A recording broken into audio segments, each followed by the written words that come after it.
Bienvenidos a este formato MakerCast. Esta es parte de las actividades que estamos haciendo como parte del aniversario del Maker Lab. No podíamos escoger mejor invitado que Giorgio Leveroni, ahora presente.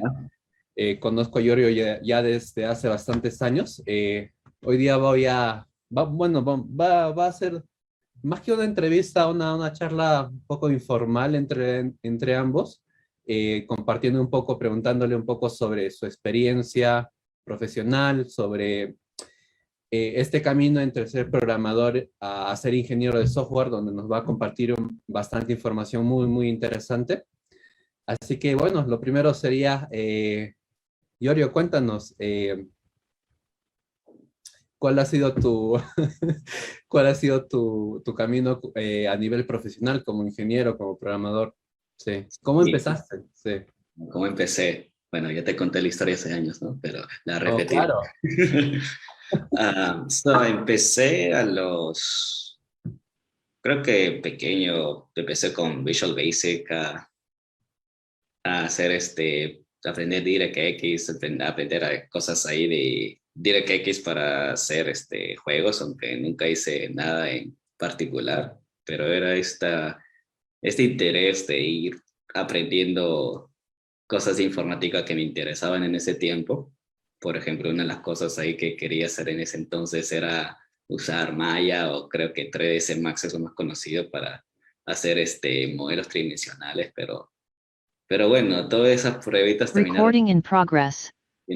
okay, siendo programador.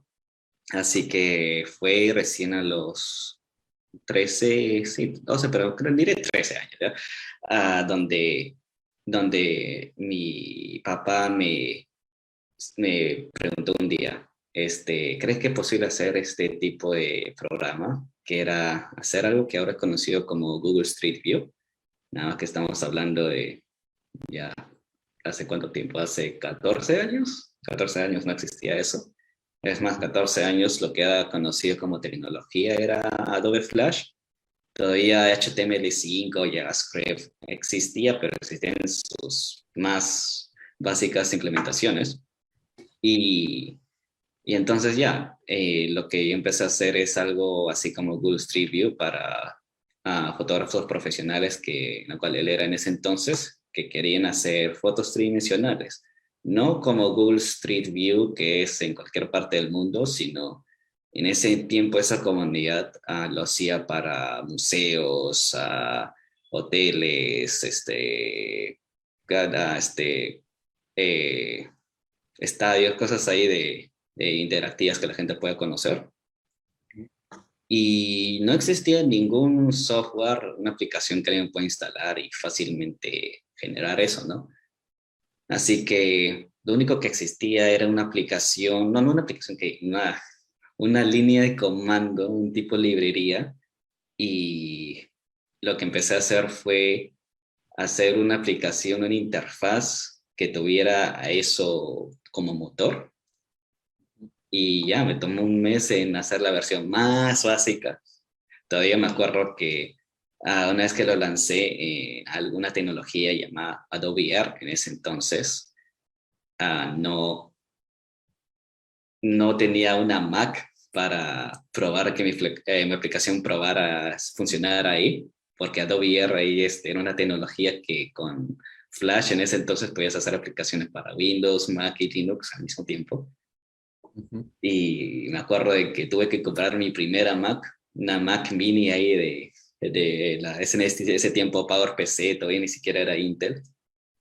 Y me acordé de que el bug que al final la gente no podía usar mi aplicación era porque el formato de dirección, como ustedes conocen el HTTP, dos puntos, slash, slash, ah, era, para ser uno universal se necesitan ser 3 slashes. So, al final tuve que comprarme toda una Mac Mini para darme cuenta que lo que me faltaba era un slash adicional. Así que más esa fue mi historia original de cómo empecé a hacer ese programa y cómo empecé a meterme ya a tener un propósito más que todo en lo que estaba aprendiendo, ¿no? Porque sí, podía aprender un montón de cositas, pero me di cuenta que lo que me faltaba era un propósito en sí, algo que decía, sí, esto vale la pena, esto sí es algo único, ¿no? Así que eso es, como digo, mi inicio a la programación ya a nivel más, cuando las cosas se puso seria, por así decirlo. Ujú. Ah, año más tarde, esa aplicación al final dejé de mantenerla porque no aposté a que HTML5 se volviera popular y el iPhone ahí terminó siendo mucho más grande de lo que se pensaba en ese entonces. Así que mi competencia sí hizo una versión para iPhone mucho más antes que yo, ¿no? So, ahí terminó toda esa iniciativa y empecé a hacer proyectos freelance con un gran amigo mío que sí, yo sabía bastante programación, él era mi contraparte a nivel de diseño gráfico, ¿no? Ujú. Y ya empecé a hacer proyectos en ese entonces. Como había aprendido Flash con ActionScript, me era bien fácil trasladar esos conocimientos a JavaScript, ya que comparten el mismo lenguaje base, por así decirlo. Y ya, después del tiempo empecé a trabajar así ya en mi oficina 9 a 5 a los 17 años en esa compañía llamada La Red Científica Peruana, en la cual son los que ofrecen ahí tu dominio.pe, los que creo que todavía mantienen la mula.pe, que es un tipo de página de noticias con poder que tú puedas crear tu propio blog encima de esa plataforma. Y ahí creo que fue un hito importante porque hasta ese entonces no había trabajado con otros programadores.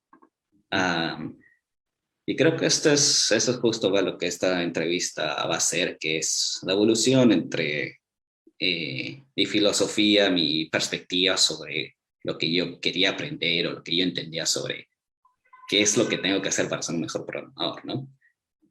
Um, Y entonces menciono por qué ese hito fue importante, porque a la hora de empezar a colaborar con otros programadores, por fin tuve esa oportunidad de ver, no solo ya, puedo escribir el mejor código, no, puedo colaborar con ellos de manera efectiva, y ya por fin podía empezarme a responderme esa pregunta y ir desarrollándome de esa manera a la vez. Fue en ese Ah, tiempo también que habíamos formado un grupo en la uni, ¿recuerdas? Donde nos exacto. metíamos, donde estaba también Irina. Eso fue a los ya 18 justo en ese lugar de la Recife peruana. Me acuerdo que un, un día un amigo de un compañero de trabajo me dijo, oye, ¿quieres hacer esta charla que es de esta comunidad? Y dije, sí, acepté. Y en esta charla conocí a un gran amigo mío y él me comentó sobre un grupo de personas que eran los que hacían las Fab Labs Ujú. y empecé a pasar el tiempo en la Fab Lab del Mali y en la Fab Lab del Mali fue que conocí a otra persona que me enseñó la existencia de un grupo de personas que querían hacer un tipo de hackspace. Ajá. Y ahí fue donde ya empecé a entrar en el mundo de ya cómo sería hacer una hackspace, básicamente, ¿no? Sí, sí, sí. No, yo recuerdo en ese tiempo yo también me metí para poder compartir el poco conocimiento que yo también tenía. Y yo recuerdo haberme convertido hasta como un discípulo tuyo, ¿no? Y es por eso que desde ahí que tú tienes como el apodo de el profeta, pues, ¿no? Sí, Sí, más sí. que todo. Y recuerdo esas amanecidas porque fueron casi una iluminación porque era mucho más allá de lo que yo en ese momento sabía, ¿no? Había mucho más, obviamente en ese momento había mucho más allá de PHP que yo estaba haciendo eso, Mm, o conocer, no sé, Python, Ruby, otros lenguajes, todas las cosas que mencionabas. Incluso creo que fue por ti que yo escuché sobre Elixir, pues, cuando en un mm. momento ya te estabas yendo a Estados Unidos, que hasta ahora sigo en ello, ¿no? Este, no, pero definitivamente fue algo bastante bonito eso. Y entonces, ¿tú consideras de que esas experiencias de trabajar con otros ingenieros en la red científica peruana y que no sé si llamar reuniones amanecidas, de alguna manera formaron algo en ti, alguna Sí, habilidad. de hecho, por ejemplo, la área científica peruana, aprendí, no aprendí, fui expuesto a cómo se siente a trabajar con personas que ya te meten presión para decir, tenemos este proyecto que se tiene que hacer a tal fecha, y estar lidiando con no solo tus propias incertidumbres de, me di cuenta que lo que yo quería hacer es más complicado de lo que yo pensé, pero multiplícalo eso a la persona con quien estás trabajando y darte cuenta de que la realidad es, uno puede programar en el hermoso Ruby y quedarse en ese mundito, otros lenguajes hermosos que hay también, muchos lenguajes hermosos, pero luego te regresas a la realidad y te das cuenta que si puedes quedarte en ese mundito o puedes crecer y exponerte a esa realidad y darte cuenta que cosas bonitas pueden suceder incluso en ese caos, ¿no? Eso fue mi tema en la República Peruana. En la Hackspace, mi enfoque, lo que me di cuenta muchos años después, es de que lo que yo quería hacer en ese momento era definir una cultura. Ahora ese es el término que yo aprendí en los últimos años, y mi enfoque en la Hackspace era, ya, no necesariamente quiero enseñar todo, sino al menos algo bien básico como, ya, hay varias personas que están entrando en la Hackspace con distintos ideas, expectativas, emociones, y mi enfoque era de que ya alguien llegara y que se decía, quiero hacer este tipo de página web, quiero hacer un videojuego, o quiero hacer tal cosa, ¿no? Y yo les diría, ok, bravo, felicitaciones, que quieras hacer eso. Yo no te voy a mentir, esto es complicado, esto no es para nada fácil, pero no es imposible. Que no es imposible. Y me acuerdo que con cada persona yo me acercaba a una pizarra y eso era que me cuenten ahí todo lo que tenía en mente, y en la pizarra escribía, ya, para tal cosita tienes que aprender tal cosa y tal cosa y tal cosa. Y yo sugiero de que de inicies aprendiendo tal cosa, luego sigues con esta y esta, y con eso vas armando tu experiencia y conocimiento para lograr lo que al final tú quieres, ¿no? Que es ya. Ah, no lo voy a hacer por ti, pero te voy a enseñar los términos, los conceptos, el vocabulario para que te des cuenta de que ya, no es imposible, pero ya tienes el mapa y te deseo lo mejor, ¿no? Ah, y entre esos conceptos ya igual da charlas específicas de ciertos temas que le podía servir a todos, ¿no? Pero al final la cultura que quería definir es de empoderar a las personas ahí que posiblemente en su currícula de universidad la forma como enseñaban programación era ah, muy antigua o muy específica y no enfocada en proyectos en sí o en el deseo de la persona que tenía en mente, y decirles de que no, tú puedes aprender por tu cuenta y puedes empezar con este mapita que te puedo armar, ¿no? Ujú. De que es una empoderación y un enfoque de que entre todos fomenten esta pica es este deseo de, hey, estamos acá todos para aprender, juntarse con gente que estén tratando de aprender lo mismo y estén buscando los mismos términos en Google, los mismos artículos, los mismos tutoriales, y entre ellos así crecer. Y esa fue mi idea de lo que yo imaginaba que podría ser una Hackspace, ¿no? Que en ese entonces no tenía ningún referente. Ujú. Sí, sí, sí, a pesar de que existe bastante información en Internet, recursos disponibles, a veces lo que falta es un tema de mentoría, ¿no? Alguien que pueda, con su experiencia, decirte, eh, para hacer lo que tú quieres hacer, pues hay estas herramientas, ¿no? Y creo que a pesar de que puede no ser mucho para la persona que sabe, que es el mentor, da un buen empujón, ¿no? para realmente encaminar, trazar un camino para las personas que quieren crecer, que quieren hacer algo, ¿no? Ujú. Claro, y también cada uno está con su interés, ¿no? Por ejemplo, no necesariamente lo sabía todo, pero igual ahí mencionaba, sí, y yo ahorita estoy aprendiendo sobre tal cosa, es mi interés actual, ¿no? Y ahora que ya no, yo igual voy a seguir aprendiendo por mi propia cuenta también, ¿no? Y Ujú. Sí. Y llegó un punto en el que fuiste aceptado en el entonces llamado Hacker School, ahora es Recursos Center. exacto. Sí, y desde ese momento, para serte sincero, te perdí la pista. No supe de ti, Giorgio. Pero cuéntanos un poco sobre cómo fue trabajar, cómo fue ir a Recursos Center, cómo fue desenvolverte en Estados Unidos. Bueno, yo sé que el tema de idioma no tenías mucho problema porque, bueno, Mm. tecnología igual inglés normal. Eh, pero ¿cuál fue tu experiencia en este tema de emigrar a Estados Unidos, estar en Recursos Center? Eh, Cuéntanos un poquito al respecto, ¿sí?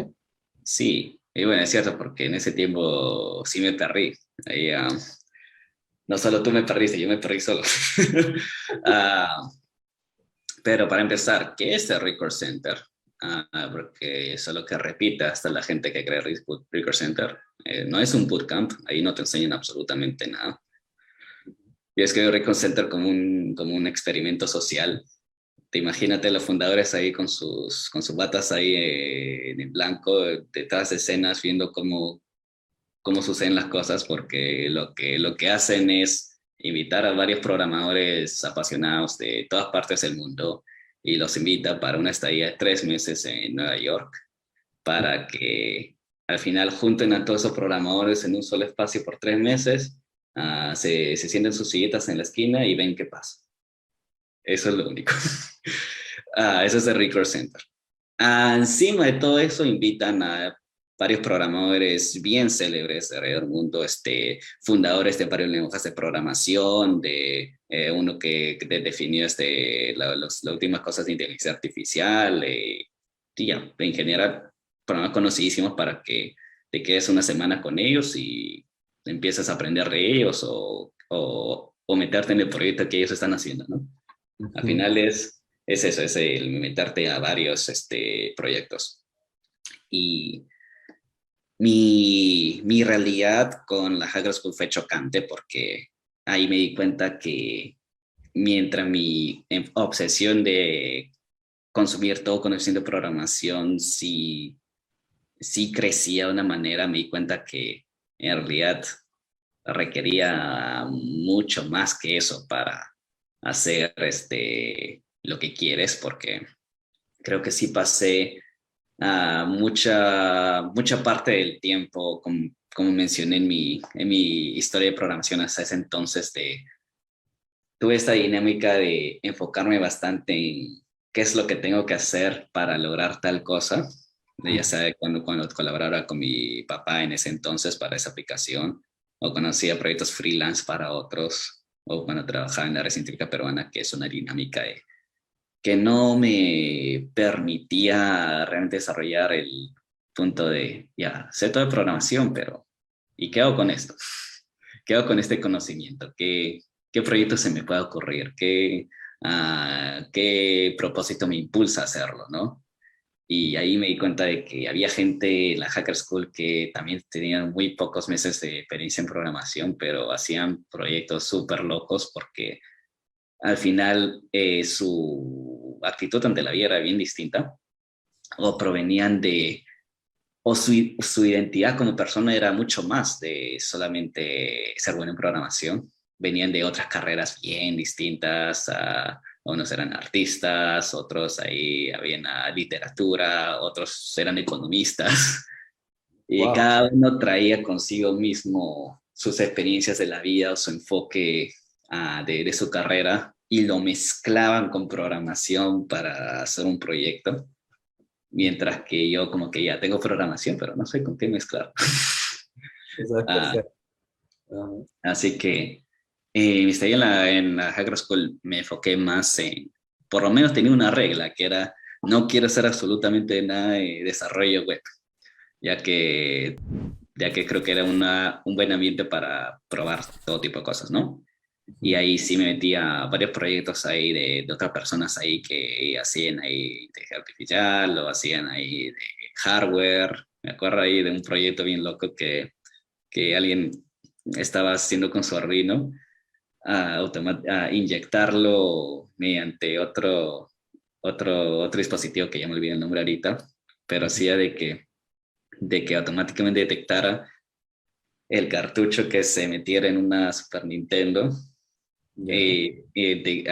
obtener el identificador del juego que se estaba insertando, a buscar un replay de alguien que había jugado ese juego en internet. Había una página web que ofrecía estos replays para ver y lo descargaba y mediante la ruina mandaba señales de control de ese replay. Así que el proyecto era de que tú pongas cualquier juego en esa ranura y automáticamente vieras un juego random jugarse enfrente tuyo de ese juego. Así que Oh, cosas ahí bien, bien ya. locas sucedían en ese ambiente, ¿no? Y de esa manera aprendí para qué usar la programación más allá de desarrollo web, por ejemplo, ¿no? Pero si tu pregunta es qué más lo que me marcó fue eso de darme cuenta que requiere más que solamente programación para sentirte empoderado en, en que se te ocurran ahí varios proyectos y iniciativas por tu propia cuenta, ¿no? Ujú. Sí, como estábamos también conversando, perdona, más temprano, era, era un tema de enfocarse en el cómo, ¿no? Ujú. O el qué. O No, el, el cómo de que por tantos años estaba en una posición en la cual me decían varias cosas y hoy estaba en modo de, ¿y ahí cómo lo hago? ujú.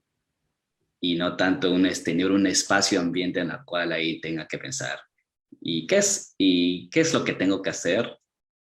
¿O por qué y para qué lo quiero hacer? Ya Ujú. hay nivel ya más meta, ¿no? Ujú. Y creo que, o sea, parte de esa conversación del qué y el por qué, está relacionado, creo que a la pregunta, a la pregunta de cuál es la diferencia entre programador e ingeniero de software o cuál es el camino entre ambos. Sí. Sí. Ah, por ejemplo, déjame empezar a convertir a pantalla para seguir esta conversación ahí, sin estar ahí tratando de hablar, hablar, hablar y no tener nada estructurado. A ver, primero déjame verificar. A ver, un momento. Ah, ¿puedes ver mi pantalla ahora? Sí puedo ver tu pantalla y en el directo sí también se puede ver. Sí, ya. Ya. ¿Puedes ver lo que estoy escribiendo? Todavía no. Ah, no, solo aparece Remarkable y Press Button to Continue. Ah, Ya. A Screen ver, un Share. momento. Ok.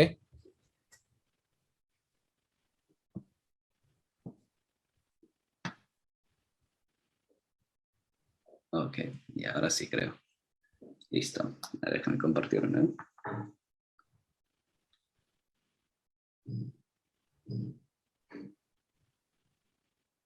Listo. Ok, creo que es una trayectoria como dice, de programador e ingeniero de software. Y la forma como lo describo es, como mencionaba, en mis años iniciales de programación hasta la Hacker School, era de aprender todas las técnicas de programación, cuál es el código más eficiente, el código, por así decirlo, perfecto, ¿no? De que se entienda clarito, de que sea bien fácil de refactorizar, ah, y sea el más flexible posible entre varias cosas. Me enfocaba en ese tipo de perfeccionismo, ¿no? Y, y uno se puede quedar en ese ámbito de cómo hago algo mejor, ¿no? Y ese es ahí lo que yo, el how, ¿no? Ujú.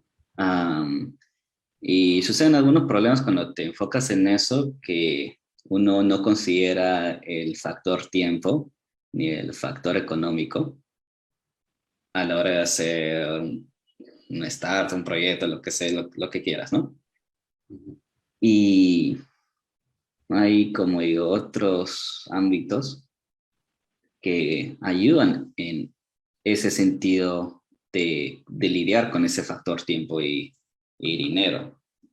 Y eso es a lo que yo, cuando empiezas ya a crecer, no solo como de programa de ingeniero, sino como persona.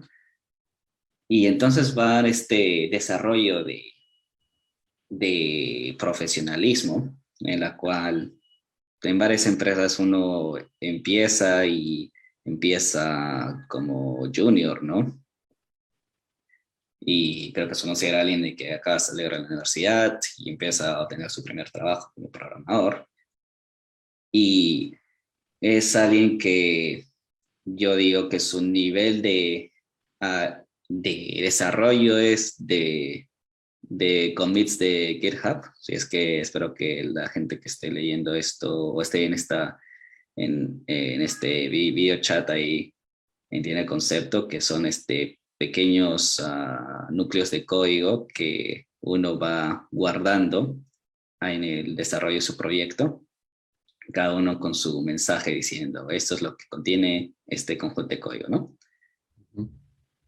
Ah, cuando uno va creciendo como programador, ya no vive el día a día, por así decirlo, sino ya ve un poquito más allá. Ya sería programador de por sí, ya no necesariamente tiene el prefijo junior. A unos le dicen ahí, le ponen un prefijo mid-level, pero la mayoría siempre dice que eres un ingeniero de software. Y su visión ya no serían a nivel de git commits, sino posiblemente a tareas de Jira o Trello o estos servicios que ayudan a organizar el desarrollo de un proyecto. Ya en Jira lo llaman tickets, ¿no? Y tu enfoque es en terminar cada uno de esos tickets. Y ya, entonces yo diría que había estado en este punto por bastante tiempo. ¿Y por qué? Unos, porque no, la mayoría de mis primeros años había programado solo y no sentía esa necesidad. Hasta incluso alguien que trabaja solo puede que ni siquiera tenga necesidad de hacer control de versiones. Pero ya, por lo menos ahí, si quieres ser amable con tu yo del futuro, empiezas a hacer eso, ¿no? Ah, cuando empecé a trabajar en Resident Evil peruana, sí había que commits y la gente era más o menos organizada en ese entonces ahí sobre cómo hacer iniciativa de proyectos. Y me quedaba en esa actitud de ya, eso es lo que tengo que hacer y punto. Ahora, los siguientes años después de la Hacker School, ya empecé a trabajar en otra compañía llamada Teachers Pay Teachers, que es como un Amazon, pero que venden artículos educativos. No es que la compañía los hace, sino ofrece un mercado para que los profesores se vendan artículos entre ellos. Ujú. Y, por ejemplo, yo diría que acá estos niveles que estoy poniendo son genéricos, pero tienen varias similitudes a cómo varias compañías ahí organizan sus niveles de ingeniería. Y digamos que L3 sería ya cuando llegas a ser senior, ¿no? Y ya en senior ya no ves ahí, ya no ves tu vida ni a commit, ni a tickets y Jira, sino lo ves a nivel ya de hacer proyectos de por sí, haciendo tus Excels, sus documentos ahí de Doc, de Word, y varias cosas que los mayoría de programadores les has quito, ¿no? Um, Se tiene que decir. Sí. Y, y, y entonces, ¿por qué se da eso? Porque como uno crece y se expone a eso, se expone mediante el nivel de colaboración que se tiene con la gente a su alrededor, ¿no? Ya cuando eres nivel senior, no es que sepas todo de programación, así como yo me había obsesionado sobre el How durante varios años, sino preguntarse, ya, queremos hacer varias cosas. ¿Qué es lo que vamos a hacer en estos 3 meses, ¿no? Como en tu equipo, colaboras ahí con tu manager del producto de tu equipo y en un año se pueden hacer un montón de cosas en la compañía, pero ¿qué es lo que queremos hacer en esos 3 meses, ¿no? Así que recién te expones ahí a ponerte en la posición de averiguar, ¿y qué es lo que queremos hacer, ¿no? Por fin esas preguntas existenciales. Y en conjunto en eso vas desarrollando también, desarrollando tu propio criterio de ¿y por qué este feature y no estos otros, ¿no? Y empieza toda esa colaboración y darte cuenta de que hay mucho más allá que solamente ser bueno programando, eh, que involucra cómo llegar a cabo lo que se quiere hacer en el ciclo de desarrollo de un producto en sí, ¿no? Ujú. Puede que en 3 meses alguien decía, ¿qué hacemos? ¿Un sistema de comentarios? ¿O hacemos ahí un nuevo editor ahí para que la gente cree sus artículos? ¿O rediseñamos el homepage, la página principal para que se puedan ser destacado mejor producto? O sea, ¿y cómo tanteas todo eso? Bueno, para empezar, esa es la tarea de un product manager, ¿no? Que es el que se enfoca en gestionar el producto en sí.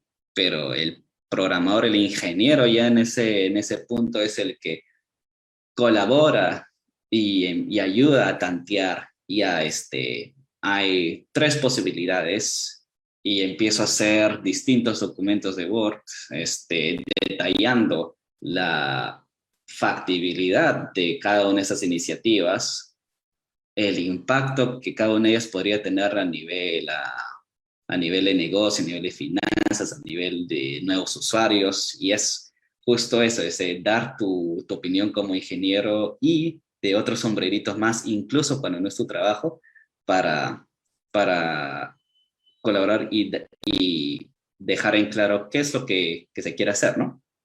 Así que ya eso es una parte de ese crecimiento como programador. Y por ejemplo, regresando a esta línea que he hecho, el senior lo que hace es un documento Word, por así decirlo.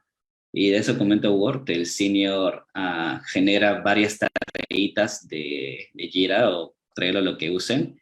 Y esas tareitas las hace el, el programador, el software engineer, el mid-level, el nivel 2.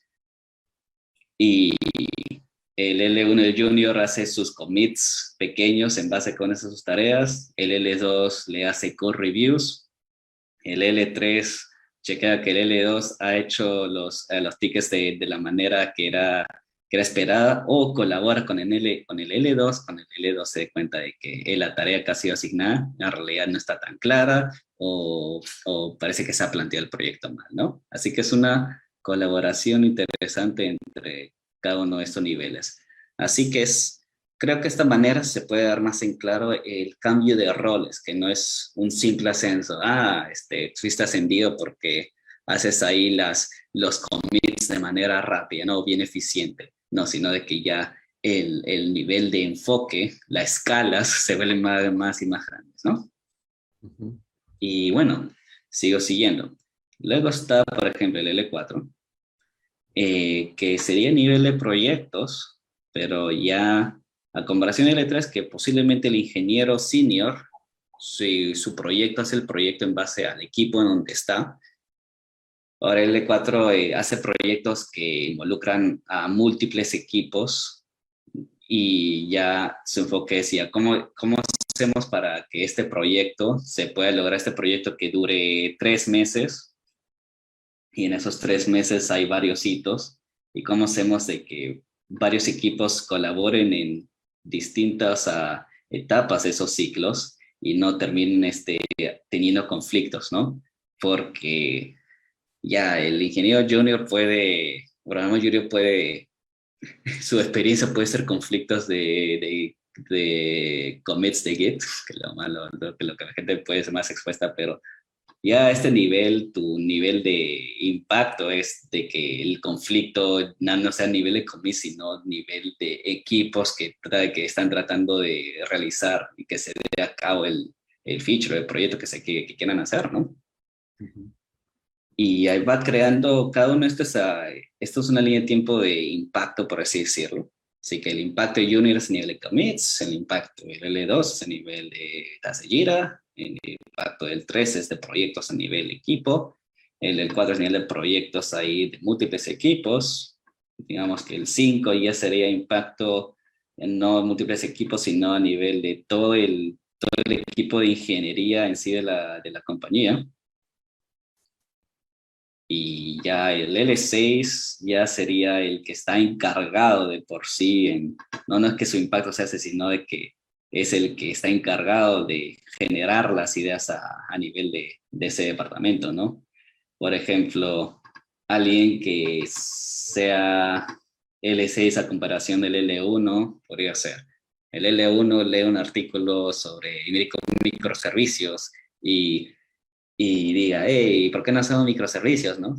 Um, y el L6 podría decir, ya, chévere, sí, microservicio y todo así, pero es el que sabe, entiende la organización en la que está, entiende la situación actual del código, entiende, es realista, ya le ha dolido varias veces varios proyectos que le ha ido mal y sabe qué es lo que se tiene que tener en cuenta si es que uno, cuando su código no está hecho para microservicios y lo quiere hacer, cómo lo va a hacer, es el que es organizado y propone toda una línea de tiempo, es el que sabe por dónde empezar y a qué personas involucrar, es el que ya tiene ese concepto de liderazgo que puede ser de que ingenieros de menor y menor nivel puedan lograr sus objetivos en lograr esos microservicios de manera factible, ¿no? El L6 que se despierta un día y dice, ¿sabes qué? Creo que ya por fin es hora de hacer microservicios en esta compañía. Y se les ocurre y en la siguiente reunión mensual dice, ya, creo que es hora de hacer microservicios y esta es mi propuesta, ¿no?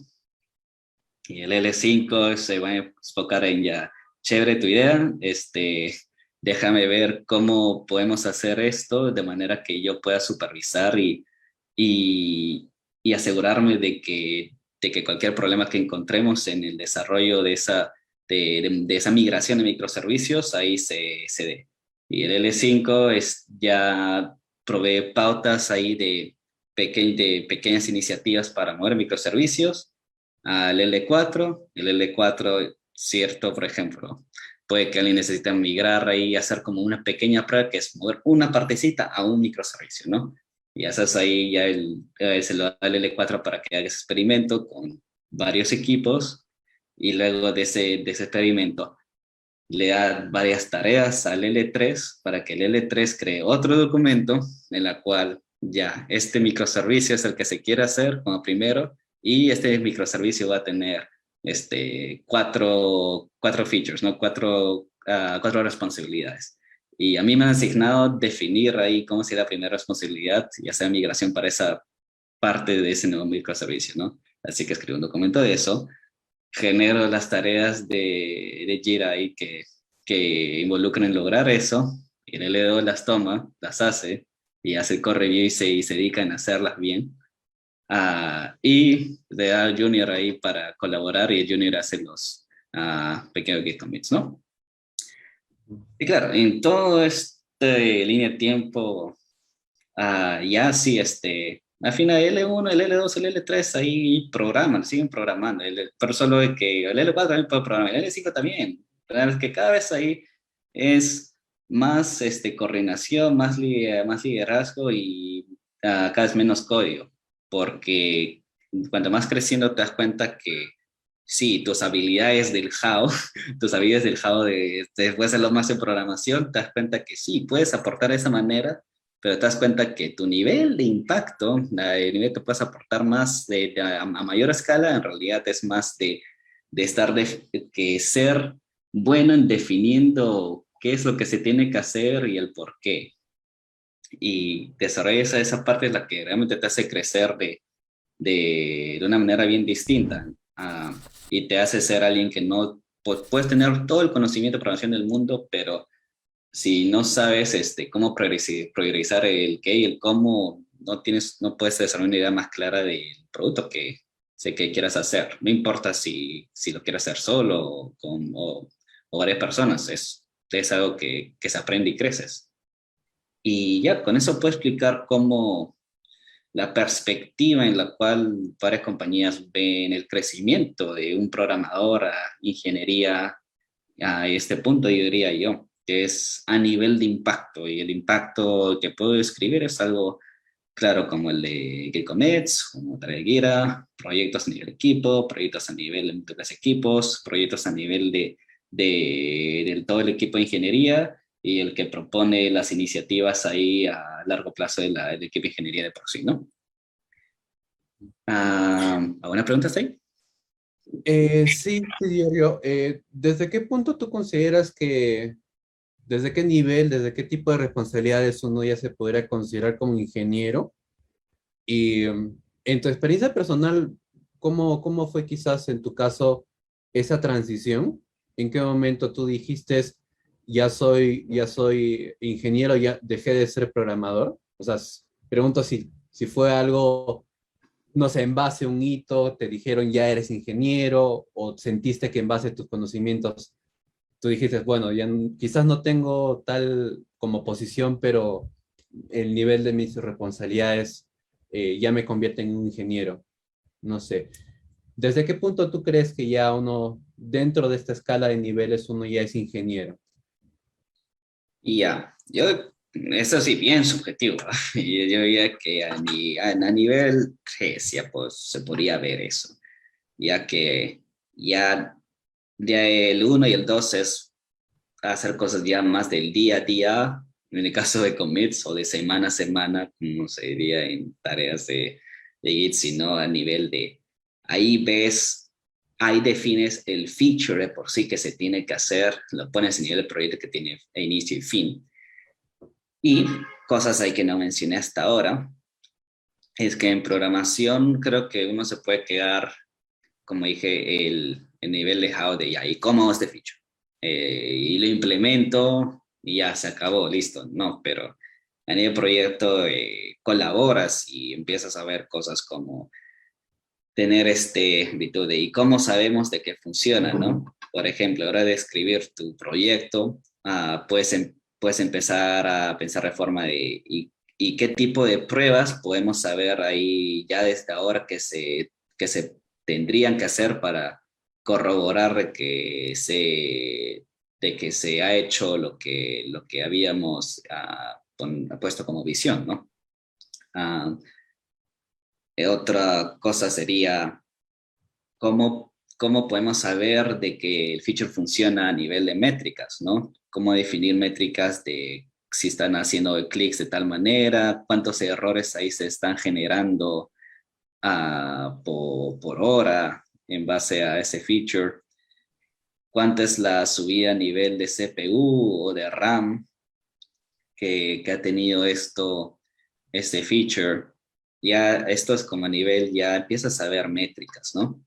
Empiezas a no solo hacer el feature sí, sino empezar a aprender sobre cómo medir tu impacto. No solo decir, el feature se hizo, funciona, sino decir, ya, pero cómo mido su salud de ese feature, por así decirlo. Cómo mido su impacto. Cómo hago métricas para que me puedan informar a mí cuál va a ser mi siguiente movimiento, mi siguiente decisión sobre la siguiente versión de ese feature, quién sabe, ¿no? Um, También ahí viene a nivel de proyecto pensar en cosas como, ya, cuando tú desarrollas ese proyecto, E3 se encarga de también listar todo el technical debt, la deuda técnica que se está generando en todo ese proceso y va tanteando ya tenemos como 6 tickets ahí de technical debt que hemos encontrado. Posiblemente no se puedan hacer todos, pero sí o sí 2 de ellos son importantísimos.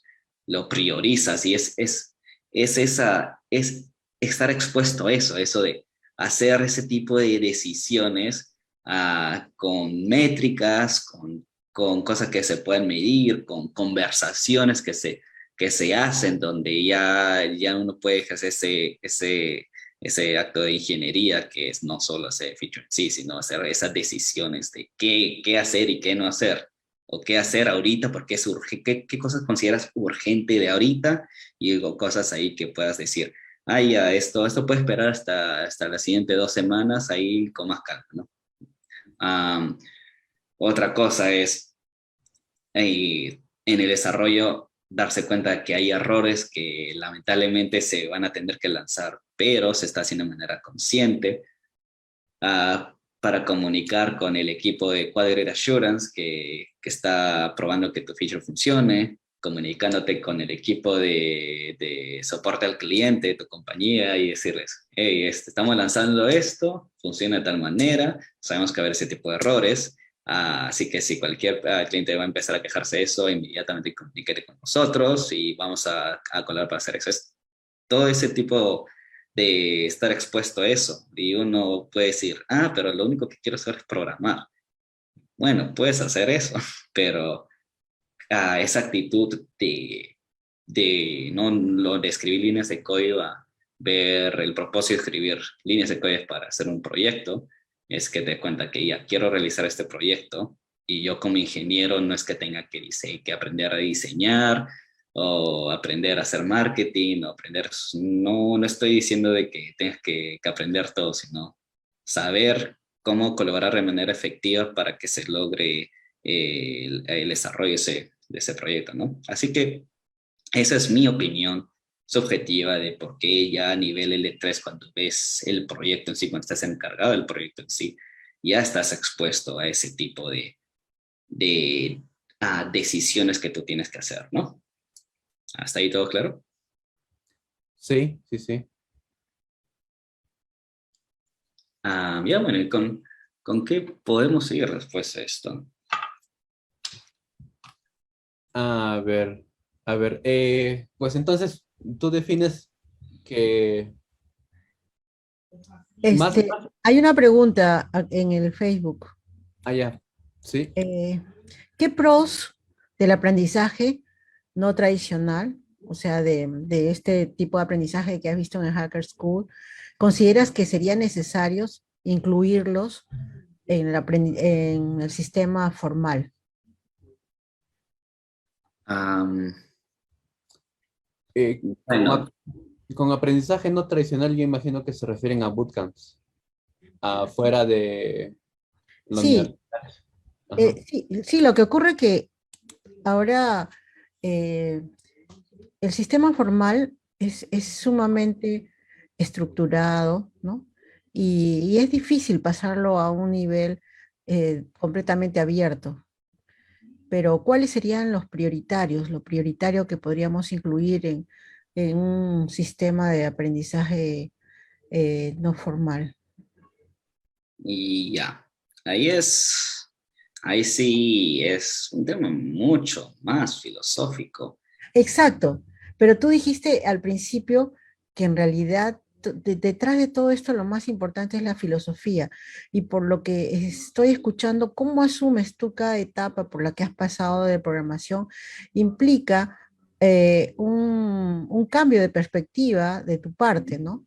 En cada etapa has cambiado la perspectiva y creo que te has vuelto más estructurado porque cuando llegas a métricas ya tienes que tener otro enfoque, ¿no? Ujú. Sí, pero creo que la forma como veo la pregunta es que, por ejemplo, hay personas que dicen, no, el aprendizaje tradicional no vale la pena para nada, todo tiene que ser de tal manera. No estoy de acuerdo con eso. Y no sé si puedan coexistir esas dos cosas en una misma institución. Ah, Creo que es como que complementario a otra institución en la cual que tenga una colaboración con más apego a esa institución tradicional, porque al final tú tienes que dar algo tuyo que no estás ejerciendo tanto en una institución tradicional, que es seguir la currícula, el syllabus, que sí se enfocan en que, sí, de que sepas lo básico y bien de conceptos de tu carrera, ¿no? Y estos, por ejemplo, la Hacker School, dije de que a mí me costó porque me hizo enfrentar de que en realidad yo no sabía qué es lo que quería aprender fuera de técnicas de programación o lenguajes de programación, ah, que era mi obsesión en ese entonces, sino qué es lo que quiero hacer, qué es la y por qué lo quiero hacer. Ese tipo de preguntas más filosóficas es lo que esos aprendizajes no tradicionales lo que te hace exponer. Así que mi respuesta ante todo es que se puede rescatar que se genere ese ambiente de que alguien tenga que estar expuesto filosóficamente a tener su propia agencia del qué y el por qué, fuera de seguir un sílabus, ¿no? Muchas gracias. Sí, precisamente creo que eso es lo primero que tenemos que incluir dentro de la educación formal, ¿no? Que encuentre su objetivo y el por qué quiere llegar a ese objetivo. Gracias. Claro, y creo me hace pensar de que programación en sí te puede generar un vacío existencial, ¿ah? Porque ya la programación como un medio, es una herramienta en sí, no es... justo estaba hablando con mi hermanito, ¿ah? hace varios días, y me preguntaba, Jordi, ¿significa que tú puedes hacer todo? ¿Significa que puedes hacer videojuegos? Y yo, no, yo puedo hacer sistemas, o hacer proyectos, o hacer código para que pueda soportar ese proyecto de videojuego, pero hacer videojuegos en sí, no sé, porque es un dominio, es un aspecto distinto. Tengo que explicarle varios mis conceptos, de que no importa que tan buen programador sea yo, no puedo hacer código que transcriba ADNs si es que yo no sé los conceptos de biología para eso. Yo no puedo hacer sistemas para robótica si es que no sé los conceptos de robótica mínimo. No tengo que saber aprender mecatrónica de 0 a 100%, pero tengo que estar expuesto y entender ese mundo, del mundo de biología, entender el mundo de los videojuegos, que es lo que implica ahí conceptos básicos ahí de animación y cosas así.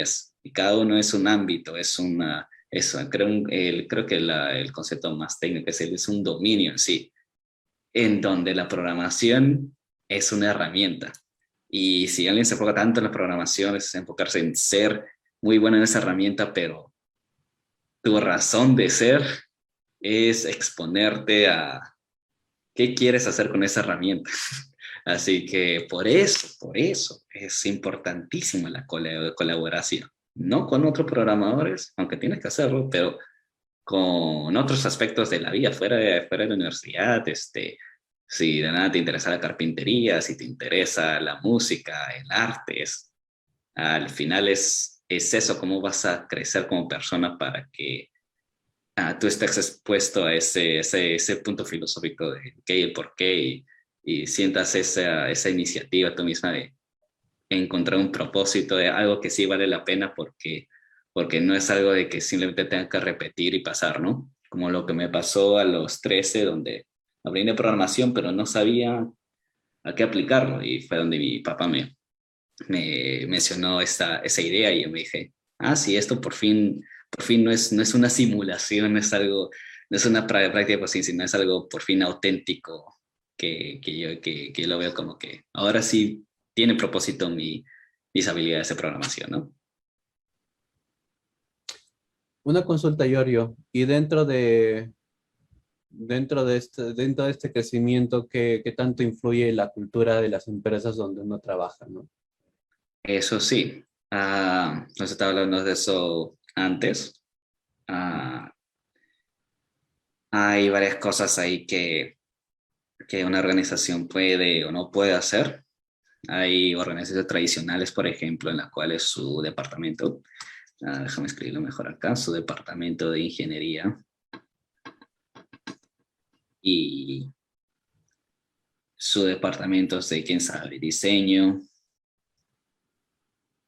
su departamento de marketing son físicamente son tan separados y lo único, y la interacción entre ellos son entre jefes de áreas directamente y no fomentan la interacción de ingenieros o diseñadores individuales o gente de marketing individuales y hacen de que el desarrollo de lo que se quiere hacer sea tan desconectado en vez de otro tipo de organizaciones en las cuales organizan su compañía no a niveles de departamentos, sino a niveles de equipos en los cuales mezclan de todo un equipo, ya sea 3 ingenieros, un diseñador, un jefe de producto, uno de marketing, y puede ser otro. Hay un equipo que puede tener un data scientist, puede tener alguien de quality assurance y depende de lo que se requiera en ese feature que se quiera hacer, ¿no? Y a la hora de juntar a gente en ese mismo espacio cerrado que se ven al día a día, es en la cual es uno. Alguien que empieza a nivel junior puede crecer rápidamente porque interactúa con toda esta gente con experiencia y el desarrollo de un feature puede ser ya mucho más íntimo y mucho más efectivo, ya que conversas al final con la gente que la cual está enfocado en eso y no otra cosa más, ¿no? Así que la cultura de la compañía influye bastante. La cultura, por ejemplo, que mencioné acá, que uno entienda bien sus roles y sabe cómo uno puede apoyar al otro, entienda cuál va a ser su enfoque a nivel de rol, influye en eso y que, por ejemplo, los managers, tu manager, tu jefe, te puede ayudar a decir, ya, si tú quieres crecer de 2 a 3, genial, te puedo apoyar dándote responsabilidades que ya de L3 a tu nivel L2 y con supervisión y ver qué tan efectivo eres con eso. O si estás haciendo mucho frontend y si te da la gana de hacer más backend, entonces te voy a exponer a proyectos para que sea más de backend. Y ese es el tipo de ejemplos en los cuales ahí uno puede ver qué tan saludable es la organización de por sí, de hacer crecer a la gente con la cual esté trabajando, ¿no? No sé si esto lo pone más en claro. Yorio, y yo había escuchado de un término que se llama Managing Up, que creo que es parte de la cultura. Claro, claro. Ah, como he mencionado antes en nuestra conversación, Ujú. hay, creo que esta perspectiva en la cual uno siente que las decisiones siempre vienen de arriba. Bueno, sí, pero sí, pero no. Que, no sé, el fundador de la empresa comunica a sus distintos jefes, ya sea los de clase de acá dice CEO, ¿no? Y acá dicen CTO, CFO, etcétera, etcétera. CPPO, whatever. CTO es el jefe de área de tecnología y debajo de él tiene sus distintos directores de ingeniería, managers de distintas áreas de ingeniería y los directores ahí, entre ellos tienen sus propios managers de equipos y managers de equipos, ahí tienen sus ingenieros que tienen a cargo, o sea, ingeniero senior, un ingeniero mid-level, otro mid-level y un ingeniero líder, ¿no? Entonces uno cree que ya los ingenieros de por sí no, si ven algo, no se sientan ahí desempoderados y puede decir, este ingeniero mid-level puede decir a su manager, oye, estoy viendo de que en este equipo, no se está enfocando mucho en escribir tests, o no se está enfocando mucho seguimos teniendo problemas con que lo que lanzamos sale muchos errores, que nos dedicamos las siguientes 3 semanas en arreglarlos propone cosas para ser más proactivos. Y ese es un ejemplo del Managing App, ¿no? Le dice todo eso al manager, el manager se da cuenta que no solo ese equipo es el que tiene problemas de eso. Le comenta al director y el director decide que ya, para aquí el siguiente mes hay que sí o sí poner esto como prioridad. Y es este género de comunicación de darse cuenta y proponer y fomentar, hacer sentir, porque el jefe es el que te hace sentir ahí esa presión, ¿no? Managing up es hacer sentir esa presión de regreso a tu jefe, ¿no? Y así es como empiezas a aprender liderazgo, ¿no? Porque no necesariamente tienes poder, por así decirlo, con la gente que está debajo tuyo, sino con gente que está a tu costado, con gente que no tiene nada que ver contigo. Tú puedes aplicar liderazgo proponiendo cosas y hacerle ver a la gente, hey, esto es más factible de lo que parece y realmente vale la pena porque no vamos a borrar tal y tal y tal cosa. Y solamente con proponerlo, con saber cómo llevarlo a cabo, cómo involucrar a la gente y cómo hacerte cargo de eso durante todo el trayecto de tu propuesta es lo que te genera ese liderazgo, ¿no? Y así es como uno crece. Y creo que algo que ve la gente es una duda de si es malo especializarse en algo o ser más generalista.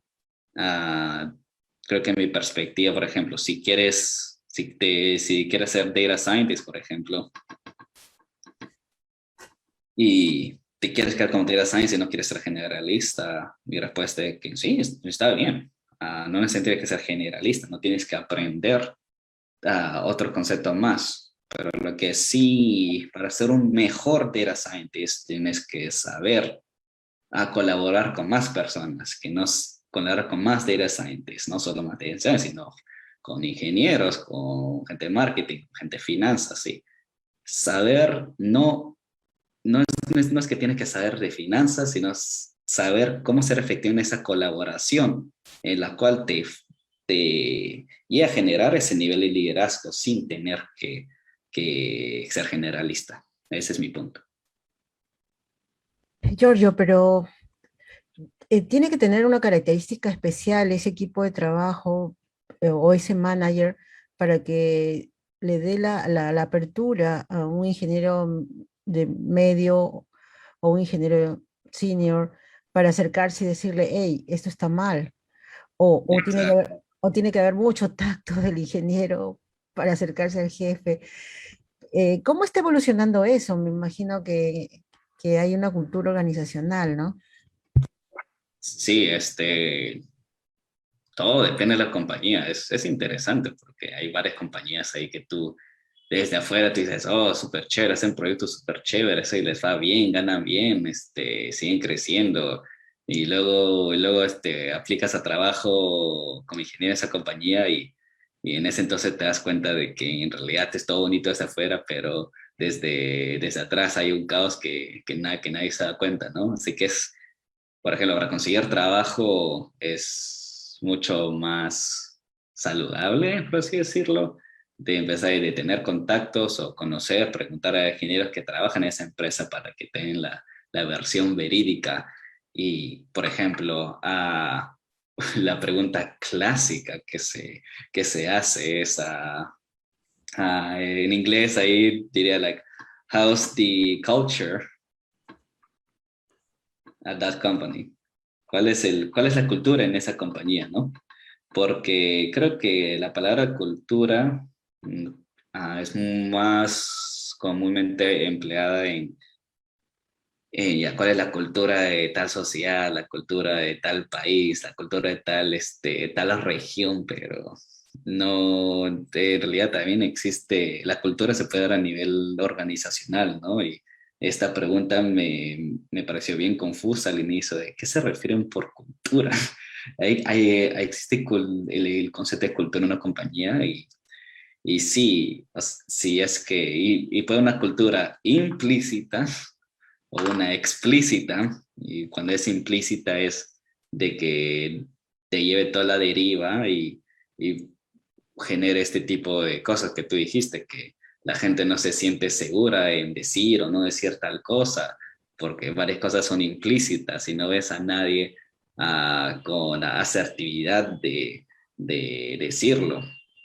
En vez de una cultura más explícita es dar ejemplos, dar casos, ver a la gente, ver de que sí, es completamente normal, hasta te aplauden y te piden de que de que, de que digas tu punto de vista, ¿no?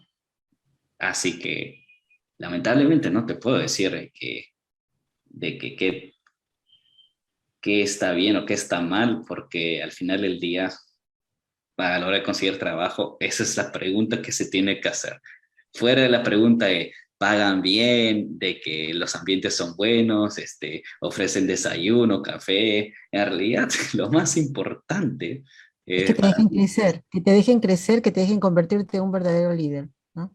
sí, pero a nivel mucho más específico, a nivel de cultura, y que te den ejemplos clarísimos de eso, ¿no? Porque uno pues si te dejan crecer y la respuesta no necesariamente dice, sí, sí me dejan crecer, sino que expliquen, sí, esta fue mi trayectoria en el primer año de esta compañía y estos fueron los ejemplos en tales proyectos en los cuales me di cuenta de que fueron abiertos a explicar ahí su punto de vista, sí, y eso, ser bien específico a la hora de hacer eso, ¿no? Y ser también honesto de que esa es mi experiencia en mi equipo, posiblemente en otro equipo de la misma compañía no sea así. Una compañía inmensa como Google ahí, aunque no la crean, hay equipos ahí que ni siquiera usan sistema de versiones ahí, Git o lo que sea. Hay como que dos extremos en esa compañía, ¿no? Así que ni siquiera es si esa compañía es buena o no. Posiblemente te toca un equipo tóxico, por así decirlo, ¿no? Así que no, lamentablemente no, ah, eso no es fácil. Claro. Pero la También, pregunta al final es esa, ¿cuál es la cultura? también puede darse el caso en el que el único camino de crecimiento sea ser manager, ¿no? Sí, sí, no, eso también implica influye en la compañía, ¿no? Hay compañías como Google y varias otras en las cuales, por ejemplo, tu trayecto inicial como programador, sea junior, mid-level, senior, y de ahí se puede bifurcar en dos.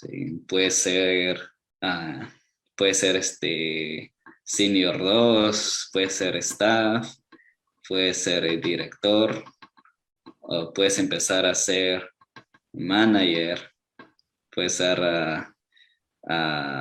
manager director, puedes ser vicepresidente de ingeniería.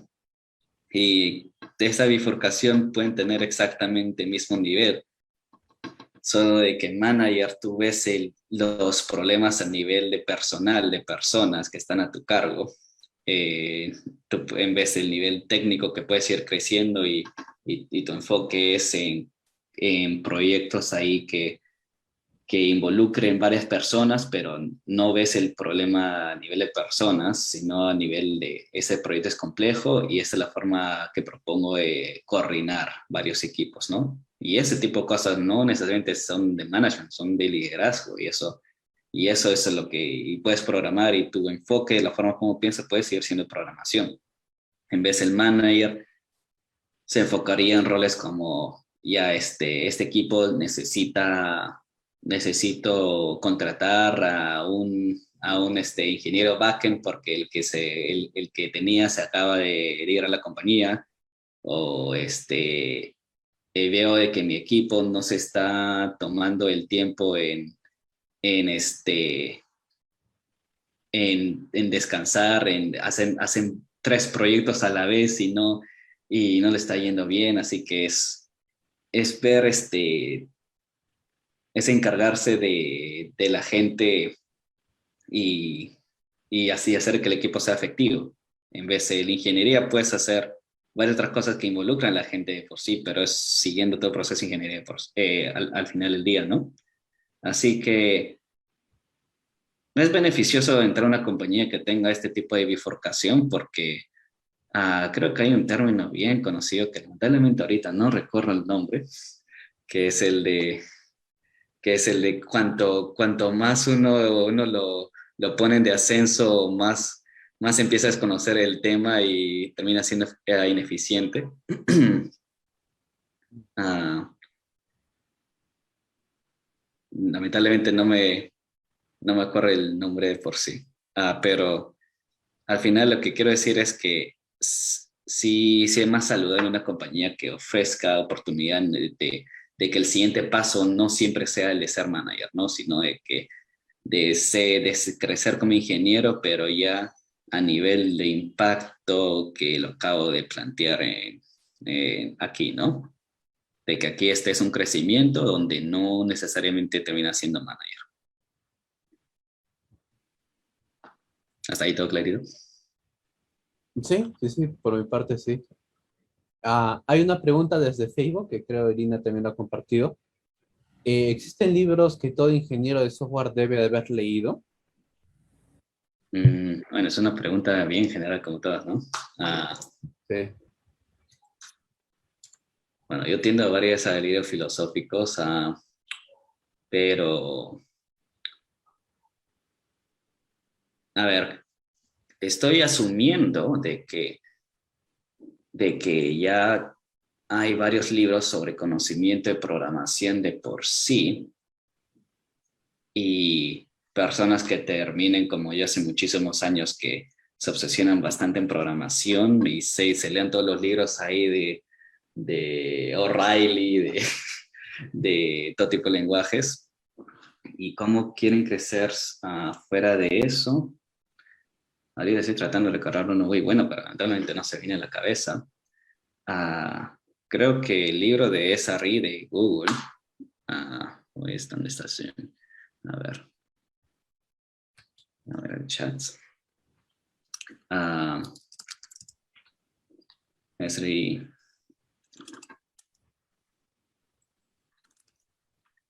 Hay un libro de Google de SRI que hace cambiar la actitud no solo de escribir el código, sino ver todas las cosas que conllevan el código como métricas y cosas así.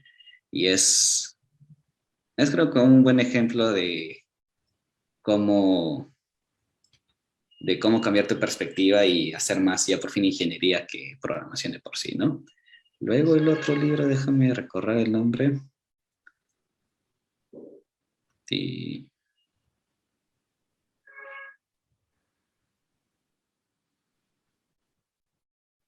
Ya. Este es importantísimo, yo creo. Que es el libro que más propone lo que he escrito acá con el término de impacto, ¿no? Porque yo mencioné de que tú puedes ser saber mejor programador, saber cómo es el código perfecto, pero para crecer necesitas ahí ver, ¿no? A nivel de comienza aquí, ni te que si no, ya, como dije, lo que a los programadores no les gusta hacer, escribir documentos de Word, ¿no? Pero es eso, de ver el crecimiento, ver tu actitud filosófica a que lamentablemente como programador escribiendo código solamente puedes llegar hasta cierto nivel de impacto. Si quieres tener más impacto de eso, ya tienes que aprender más cosas fuera de la programación de por sí. No significa que nunca más vas a escribir código, sino que es algo que sí, que si lo complementas, ahí sí, eres ya tienes una libertad ahí a envidiar, por así decirlo. Y ya este libro, su subtítulo es, pucha, no sé cómo decirlo en español, ¿cómo aprovechar tu esfuerzo en ingeniería de software para hacer un impacto más, con más propósito y más proporcionado, ¿no? No sé si puedo pasar el link aquí. Y ya, bueno, eso creo que son los dos libros que sí considero bien importantes. Ya es uno personal ahí que a nivel filosófico que me gusta es uno llamado Object Thinking, que ese es Microsoft, pero aunque la gente odie Microsoft, lamentablemente ese libro es bueno. Es de un autor que los primeros capítulos no habla absolutamente nada de programación. No funciona. Ya. No me puedo escribir en Zoom. A ver. ¿Dónde está el chat? Aquí. Ya. Es Object Thinking. El autor en los primeros capítulos no habla absolutamente nada de programación de código de por sí, y más habla sobre filosofía, entre la filosofía formalista de los científicos y cómo ellos se obsesionaron tanto en justo lo que mi punto del Jao, que solamente han crecido hasta tal momento y que ha ayudado bastante, ¿no? El proceso científico ha ayudado bastante en avanzar ahí durante todos estos años, pero ya hay otra filosofía que él propone, la filosofía hermenéutica, en la cual es similar a mi concepto de enfocarse en el qué y el por qué, que genera que es lo que la gente no les gusta, porque la gente le gusta lidiar con verdades absolutas, como 1 más 1 es 2, y no cosas ahí muchísimo más subjetivas. Y ese es el punto que quiero hacer para recién, en los siguientes capítulos, explicar lo que la programación orientada a objetos realmente se trató y no lo que la gente te vendió porque su filosofía es formalista y no hermenéutica como él originalmente quiso que se comunicara el concepto de programación orientada a objetos. Así que sí, son esos 3 libros, como dije, es más nivel filosóficos y cambios de actitud y perspectiva de programación, espero, de la vida, que de hecho son bien complementarias a libros mucho más tradicionales que te enseñan cómo escribir Python de la mejor manera, o cómo escribir tests, o cómo usar tu coeficiente, ¿no? Creo que hay más allá de quizás ver algo de arquitectura, diseño, ¿no? Como Claro, tú, claro. un tema de impacto, ¿no? Ujú. Sí. A ver, ¿qué más puedo Oh, decir? una pregunta ahí que tengo notado. ¿Cómo crees que es la diferencia entre trabajar en una startup, una compañía mediana y una corporación? Claro. Las ventajas, sí. Y Ah, creo que esa sería la última pregunta, me parece. ya. Sí. So, por ejemplo, en una startup claro, cuando la gente menciona startups ahí se emociona porque son lo más chéveres y todos. Creo que en otra extensión sería las corporaciones. Ya estamos hablando de Facebook, Google, Apple, Amazon. Principalmente, luego hay, claro, unas de menor tamaño, pero esas son bueno, y Microsoft, como que las más grandes actualmente. Y luego están ahí las compañías, ya no startups, sino ya se estabilizaron y ya tienen más tracción, y como que yo les llamo como que ya compañías de mediano tamaño, en la cual ya tienen entre 50 a 200 empleados, ¿no? Se hace con reviews, ya, no sé qué pasó. Y y la comunidad en la cual yo trabajé por 5 años era justo una que entré cuando tenía 50 personas trabajando. Y tengo muchísimos amigos que han trabajado en startups también, y otros que han trabajado ahí, especialmente en Google más que todo. Y siempre conversamos de las diferencias entre cada una. Y, por ejemplo, la gente se emociona demasiado en las startups porque dicen de que pueden aprender todo en muy poco tiempo. Y sí, es cierto, todo, pero todo es justo el todo que es el todo del cómo, ¿no? El todo de ya de frente estás expuesto ya, necesito hacer tal base de datos, necesito tal estructura full stack, necesito hacer tal feature, y ya no tienes que pasar por toda la burocracia de una corporación enorme en la cual tienes que hacer entre cada reunión, hasta que todos estén de acuerdo y por fin ya empiecen a hacer la otra reunión para definir cómo se va a hacer tal cosa, ¿no? No hay absolutamente nada de eso en una startup, hay 5 o 10 gatos y cada uno de ellos de frente se le ocurre algo y lo pone a hacer porque no hay tiempo que perder y porque la startup ahí tiene que vivir el día a día. Una vez que se va el dinero, la atracción, ya se pierde, ¿no? Así que, de hecho, esa agilidad es lo que te expone a tener que aprender muchas cosas en muy poco tiempo y hacer muchos proyectos cortos, ¿no?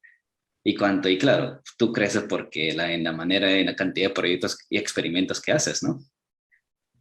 Pero las startups no, no exponen ahí en conceptos de más largo plazo, más te enfocas entre inicio y el fin de un proyecto, porque un proyecto tiene inicio y fin, y son entre proyectos, y no se da oportunidad usualmente de ver a más largo plazo, a comparación de ver las cosas ya no a nivel de proyecto, sino a nivel de producto. Y el producto siempre no tiene, en comparación del proyecto, no tiene un inicio, tiene un inicio, pero no tiene un final. El producto nace, se lanza en una versión, hay una fase de mantenimiento, y esa fase de mantenimiento es la que uno no está expuesto mucho en una startup. Y ese es justo el cambio de cultura, el cambio de disciplina, el cambio de actitud, en la cual ya empiezas a ver cosas un poco más organizadas a nivel de proyecto, cómo pensarlo bien, qué es lo que tenemos en cuenta, en consideración, qué cosas hacer y no hacer. Que ya se ve, ¿no? Cuando una startup crece y ya se convierte en una media y ya se da cuenta que no tiene que hacer cosas a la malas, ya tiene el privilegio de hacer cosas más estables. Y hay una transición bien intensa. Usualmente varias personas se van, ¿no? Porque hay personas que son mucho más efectivas en una startup, en hacer, producir cosas así. Creo que usualmente la gente que hacen freelancing, por ejemplo, son justo las que son perfectas en una startup, pero ya en una compañía media es donde ya necesitan esa actitud de cómo ser organizado a nivel de proyectos a más largo plazo, ¿no? Y eres parte de la compañía en sí, en definir procesos, en definir, porque uno cuando se mete a una corporación ya se mete en ya una organización súper estructurada que ya sabe cómo hacer las cosas, ya sabe que se tiene que hacer de qué tal y tal manera, y tú te metes para aprender todos esos procesos, ¿no? En startups hay 0 procesos.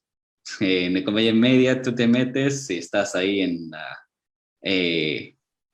tú tienes el poder de generar esos procesos que va a tener la compañía, ¿no? Así que no es como una corporación que te metes y, y no tienes casi nada de poder de cambiar esos procesos. En una compañía media, tú puedes ahí proponer, estar ahí al liderazgo de ya, yo quiero que las cosas se hagan de tal y tal manera, y no necesariamente tiene que ser manager de esa compañía, sino cualquier ingeniero, ya que son pocos todavía, pueden estar formando juntos todo eso, ¿no? Entonces es una cosa bien bonita. Así que startup, al final es la ventaja que tienes, que puedes hacer crecer en el how, más que todo, si estás en esta actitud de alguien que hace varios proyectos freelancing, y crecer bastante, saber toda la técnica de programación. Si quieres estar expuesto en el what, en el why, que he explicado antes, es esa ideal no una compañía media o corporación, una corporación para que de día número 1 ya sepas ahí todas las pautas requeridas ahí para programar de manera efectiva, y una media para hacer como que justo una mezcla de los dos, ¿no? Tener la facilidad de esa startup, pero ya no ya no hacer ahí garabatos intensos ahí y tirarlos ahí a la pared para ver si son efectivos o no, sino algo ya más duradero y fuera parte de desarrollo. Y tiene esa ventaja un poco de corporación, que es el de ver cosas no a nivel de programación, sino a nivel de cómo hacer un buen equipo, cómo hacer una buena cultura para que hacer cosas más ambiciosas y la colaboración. Acá ya, como ya en medio, cuando son 50, ya la colaboración ya es algo que se ve más requerido, ¿no? Ujú. Así que, ya, no, uno no es mejor o peor que la otra, es, es dependiendo de qué es lo que te quieras enfocar en cada momento de tu vida, ¿no? Es casi como un objetivo entrar a una de estas corporaciones. ¿Qué tan diferente puede ser trabajar en Google, Apple, Amazon frente a una empresa middle? Bueno, incluso entre estas compañías sus filosofías son distintas, ¿no? Por Ujú. ejemplo, ah, creo que es como usualmente ser ágil, hacer varios MVPs, MVPs, Minimum Viable Product, cosas así. Y creo que la gente propone desarrollo ágil y cosas así, ¿no?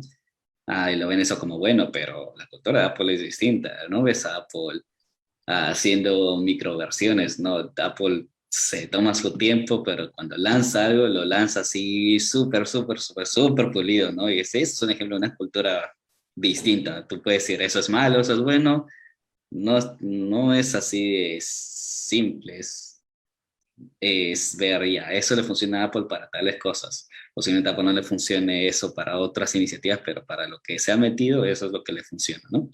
Ujú. Amazon se ha enfocado más en ser, creo que, no, más ejemplo claro de microservicios ahí a nivel organizacional, ¿no? Ah, Así que entre esas grandes compañías incluso hay diferencias.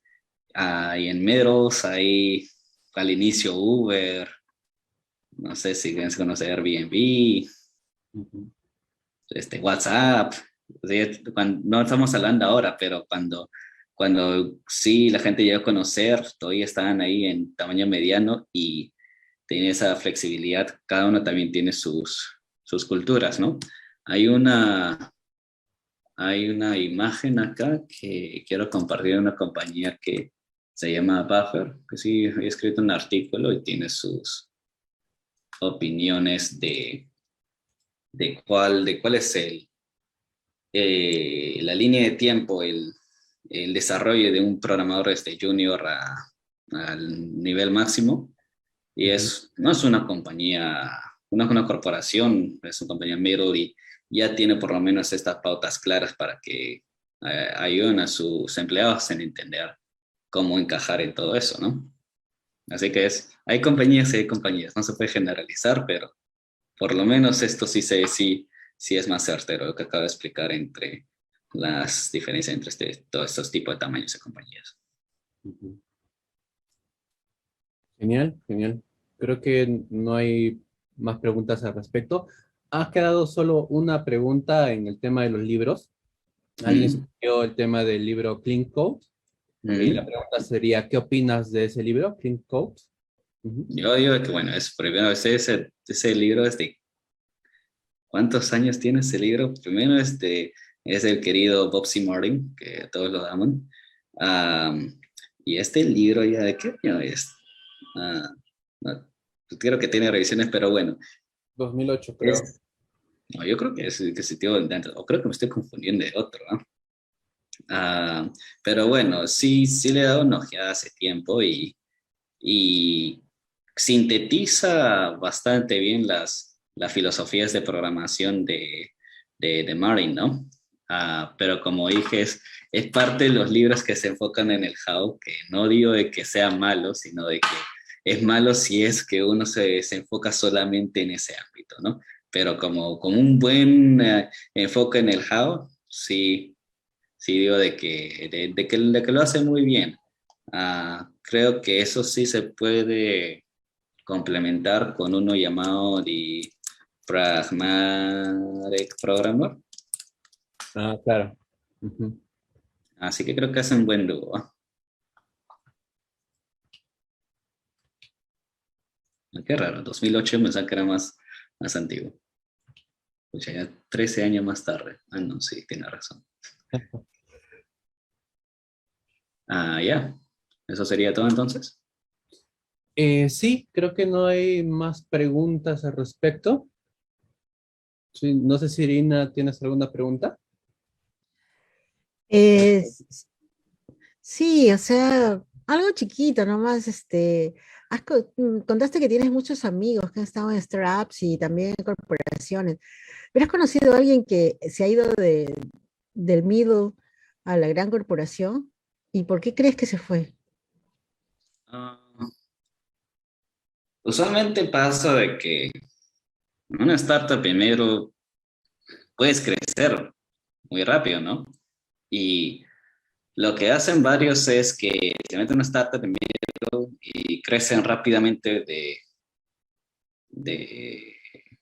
de L1 a L3 y de ahí les hace más fácil de que lo contraten, de que apliquen a esas compañías y ahí sean contratadas, ¿no? Y le paguen muchísimo más. Porque también si alguien empieza como L1 en Google, este, no, se va a demorar mucho más crecer ahí que empezar ahí en una startup o un miro antes, ¿no? Esa es una jugada bien común. Gracias, muy interesante. Sí, sí. Y hay el otro lado de que hay gente en corporaciones que han estado por bastantes años y ya quieren libertad en sus vidas y deciden, ¿sabes qué? Voy a crear una startup, voy a meter una startup porque ya extraño cierta libertad, cierta flexibilidad de estar estructurado toda mi vida, ¿no? Así que todo depende de dónde estás en tu vida. Pero ganas más en una corporación. No, muchísimo. En esta que he mencionado, claro, la diferencia es inmensa, ¿no? Ajá. Gracias, Giorgio. Eso sería todo. Muchísimas gracias por tu tiempo. Ujú. Eh, Espero que te volvamos a tener. Ha sido realmente un lujo contar con toda tu experiencia ahora que quizás hace un par de años antes de la pandemia, todos estos conceptos hubiesen sido muy lejanos para nosotros, pero ahora la comunidad necesita conocer toda la terminología, toda la filosofía, toda la cultura organizacional, porque ya está trabajando en empresas globales, sobre todo empresas americanas. Entonces, te agradecemos mucho todo lo que has compartido, producto de tu experiencia estos últimos 6 años que has estado trabajando allá. Espero que la escuchen todos los miembros de la comunidad y sepan apreciar, ¿no? Porque el camino es interesante y se están abriendo las puertas para los programadores y desarrolladores de Perú y Latinoamérica. Claro, justo en la pandemia de que hace de que ya sí o sí es, es evidente la factibilidad de trabajar remotamente, ¿no? Eso sí ha sido como que ya no se puede ignorar más el concepto de que alguien en Latinoamérica pueda trabajar sin problemas, ¿no? Especialmente que estamos en la misma zona de horario de Perú y Nueva York, ¿no? Ujú. Sí, pero hace falta un cambio de cultura de parte de nosotros para poder aspirar a que sí lo podemos hacer, ¿no? Y que sí ya lo están haciendo. Y, Ujú. pues, y personas como tú, que tan jóvenes se lanzaron a la piscina, hoy en día ya tienen un camino que nos has abierto un camino para todos los desarrolladores que van a necesitar de tu experiencia. Muchas gracias, Giorgio. Entonces, si queremos comunicarnos contigo, no te pierdas, pues. Deja abierto tu Facebook siquiera. ¿Ok? Eso sí, no, yo sí, mi presencia digital no existe, lo sé. Ok, ya tengo tu correo, Giorgio. Ya, ya. Un Gracias abrazo. por todo y Álvaro, en serio.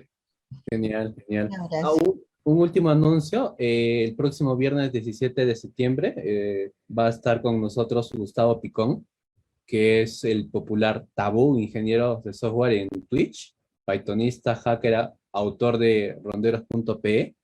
Así que nos vemos el próximo viernes. ¿Sí?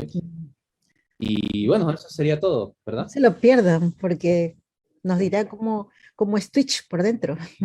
¿No? Sí. Nuevamente un gusto, Giorgio, después de tanto tiempo conversar también contigo, que nos hayas compartido tu experiencia, tu knowledge ahí. Y sí, muy, muy agradecidos por ello, ¿no? Ujú. Claro, claro, sí, un gusto. Sí, ha sido un montón de años, ¿ah? Sí, sí, sí. Y ya tocaba la reunión nomás, pues. Sí. Ya no estoy tan joven, pero... Ni que tuvieras 25, por Dios. No, sí, estás en los 26, ¿no? No, 27. 27 ya. Pero no, pues, imagínate ya, software engineer con tanta experiencia en los 27, wow, felicitaciones. ¿Eh? Como dije Álvaro antes, ya, no, ya yo me quiero retirar, ya ha sido un montón de años ya desde Una startup, pues, una startup en Perú, una startup. No, me voy a dedicar a ser escritor o algo. Ya hay mucha programación.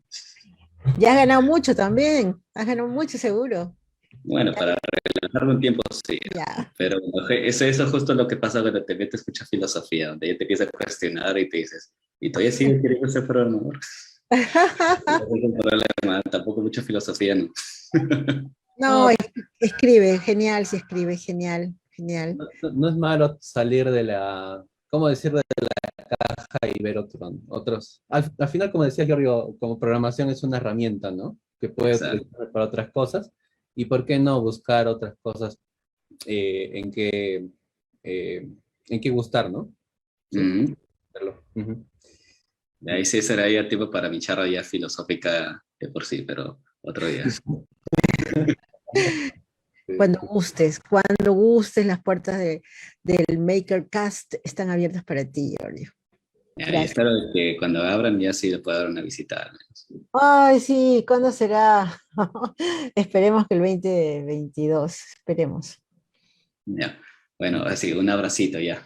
Un abrazote. Todos. No Chao. sé qué más tarde. Nos Chao. vemos. Listo, gracias, Giorgio. Cuídate. Cuídate.